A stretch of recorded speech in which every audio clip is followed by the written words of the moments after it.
বিপিএলে এবারের আসরের দ্বিতীয় জয় পেয়েছে ঢাকা ক্যাপিটালস। ঢাকার দ্বিতীয় জয়ের পাশাপাশি একটি দুর্দান্ত মাইলফলক স্পর্শ করেছেন ঢাকার তারকা পেসার মোস্তাফিজুর রহমান। সাকিব আল হাসান, তাসকিন আহমেদ ও রুবেল হোসেনের পর চতুর্থ ক্রিকেটার হিসেবে বাংলাদেশ প্রিমিয়ার লিগে ১০০ উইকেটের মাইলফলক স্পর্শ করেছেন মুস্তাফিজ।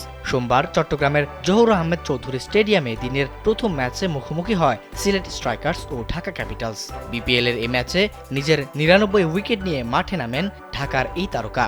ম্যাচে সিলেটের জাকির হাসানকে ফিরিয়ে ১০০ উইকেটের মাইলফলক স্পর্শ করেন তিনি। বিপিএলে সব মিলিয়ে ১১৩ ম্যাচ খেলে সর্বোচ্চ ১৪৯ উইকেট শিকার করেন সাকিব। তারপরই তাসকিনের অবস্থান। এই তারকা পেসার ৮৬ ম্যাচে ১২০ উইকেট নিয়ে সর্বোচ্চ উইকেট সংগ্রাহকদের তালিকার ২ অবস্থান করছেন। আর তিনি আছেন আরেক পেসার রুবেল হোসেন।